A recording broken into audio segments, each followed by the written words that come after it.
नमस्कार मित्रांनो, आजच्या व्हिडिओमध्ये आपण आज फर्स्ट कम फर्स्ट सर्व या सिडकोच्या लॉटरीबद्दल जी आवश्यक कागदपत्र लागणार आहेत त्याबद्दल आपण आज माहिती घेणार आहोत. व्हिडिओ चालू करण्या अगोदर जर तुम्ही आमच्या चॅनलवर प्रथमतः आला असाल तसेच सिडकोच्या आणि म्हाडाच्या लॉटरी संदर्भात अधिक माहितीसाठी आणि अपडेटसाठी तुम्ही आमच्या चॅनलला सबस्क्राईब करू शकता. तसेच हा व्हिडिओ सर्वसामान्यांपर्यंत पोहोचून सर्वसामान्य लोकांची मुंबईमध्ये घरं घेण्याची स्वप्न पूर्ण करण्यासाठी मदत करू शकता. तर चालू करूया आजचा व्हिडिओ. तर प्रधानमंत्री आवास योजनेअंतर्गत आर्थिकदृष्ट्या दुर्बल घटक आणि अल्प उत्पन्न घटक याकरिता म्हणजेच EWS आणि LIG या दोन्ही ग्रुपकरिता तळोजा, द्रोणागिरी, घनसोली, खारघर आणि कळंबोली येथे 4,508 सदनिकांच्या विक्रीची गृहनिर्माण योजना ही आहे.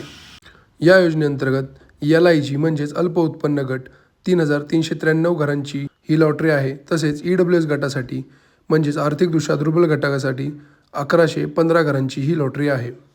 तर आज आपण या योजनेसाठी किंवा या लॉटरीसाठी लागणारी आवश्यक कागदपत्रांची माहिती घेऊया. तर या योजनेसाठी अर्ज करताना तुम्हाला पुढील कागदपत्रे आवश्यक आहेत. त्यामध्ये पहिलं आहे आधार कार्ड, जे की तुमचं स्वतः व स्वतःची पत्नी किंवा पती यांचं असलं पाहिजे. त्याच्यानंतर पॅन कार्ड, ते सुद्धा तुमचं स्वतःचं किंवा तुमच्या स्वतःच्या पत्नी किंवा पतीचं असलं पाहिजे.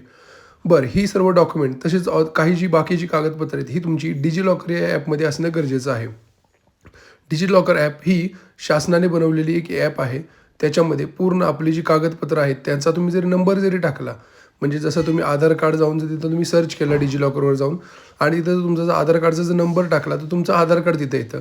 जर तुम्ही पॅन कार्डचा जर नंबर टाकला तर तुमचं पॅन कार्ड येतं, जे डिजिटल स्वरूपात असतं आणि जे शासन मान्य आहे ते सर्व ठिकाणी चालतं. प्रत्येक ठिकाणी तुम्हाला हार्ड कॉपी घेऊन जायची गरज पडत नाही. यानंतर तुम्हाला तुमच्या उत्पन्नाचा दाखला लागणार आहे, जे की तुमचं EWS किंवा LIG हे प्रूव्ह करणार आहे. म्हणजेच हे प्रूव्ह करण्यासाठी तुम्हाला 2024 आणि 2025 या आर्थिक वर्षाचं ITR असणं आवश्यक आहे.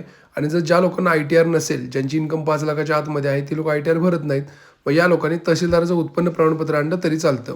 उत्पन्नाच्या दाखल्यामध्ये अर्जदाराचं 1 एप्रिल 2024 पासून 31 मार्च 2025 या 12 महिन्याच्या कालावधीचं सरासरी कौटुंबिक वार्षिक उत्पन्न त्यात दाखवलं पाहिजे. त्याच्यामध्ये स्वतःची तुमची इन्कम असेल किंवा तुमची आणि तुमच्या पत्नीचीही उत्पन्नाचा समावेश असेल, हे सिद्ध करणारं तुम्हाला प्रमाणपत्र जमा करावं लागणार आहे. यानंतर दिनांक 1 जानेवारी 2018 नंतर काढलेलं किंवा निर्गमित केलेलं अधिवास प्रमाणपत्र लागणार आहे. म्हणजेच तुमचं डोमासाईल सर्टिफिकेट लागणार आहे, ज्यामध्ये तुमचा बारकोडही असणार आहे. पूर्वी जे डोमासाईल सर्टिफिकेट निघायचे त्याच्यामध्ये बारकोड नसायचा, पण आत्ता जेही जो डोमासाईल सर्टिफिकेट निघतात त्याच्यावरती बारकोड असतो. म्हणजेच बारकोडसहित तुम्हाला डोमासाईल सर्टिफिकेट लावावं लागणार आहे, जे की 1 जानेवारी 2018 नंतर काढलेलं असावं, त्याच्या अगोदरचं चालणार नाही. यानंतर जे अर्जदार आरक्षित प्रवर्गातून अर्ज करणार आहेत त्या लोकांसाठी जात प्रमाणपत्र व जात वैधता प्रमाणपत्र लागणार आहे. म्हणजेच कास्ट सर्टिफिकेट आणि कास्ट व्हॅलिडिटी सर्टिफिकेट लागणार आहे.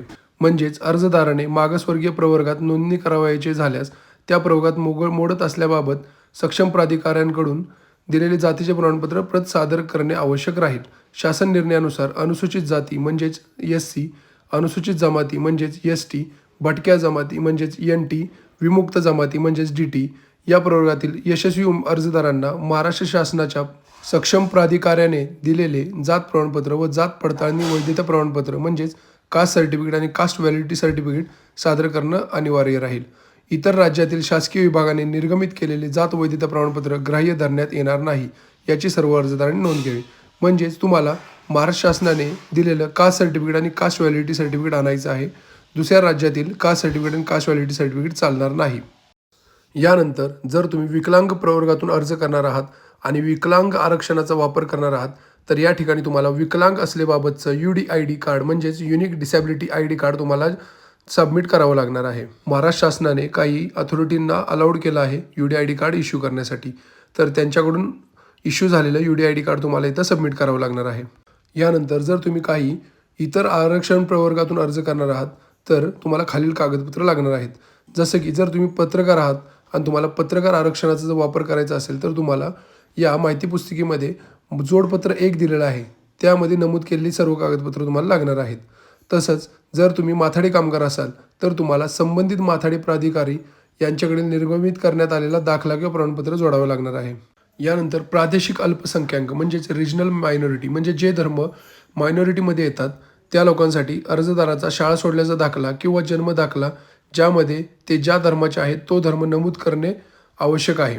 यानंतर जर तुम्ही प्रकल्पग्रस्त असाल म्हणजेच प्रोजेक्ट अफेक्टेड असाल तर त्यामध्ये तुम्हाला वंशावळ, मेट्रो सेंटर संबंधित सक्षम प्राधिकारी यांनी प्रकल्पग्रस्ताबाबत निर्गमित केलेलं प्रमाणपत्र किंवा दाखला सबमिट करावा लागणार आहे.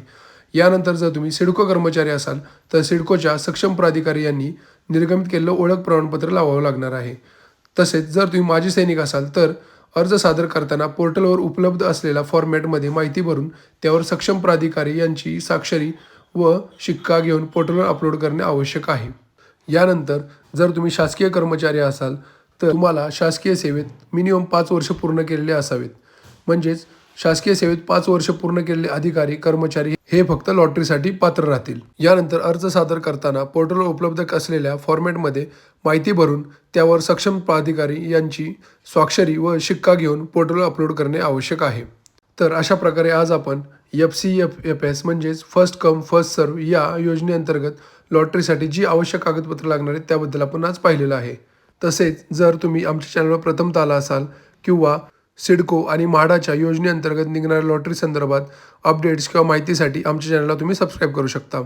तसेच हा व्हिडिओ सर्वसामान्यापर्यंत पोहोचून सर्वसामान्य लोकांचे घर घेण्याचे स्वप्न पूर्ण करण्यासाठी त्यांची मदत करू शकता. धन्यवाद.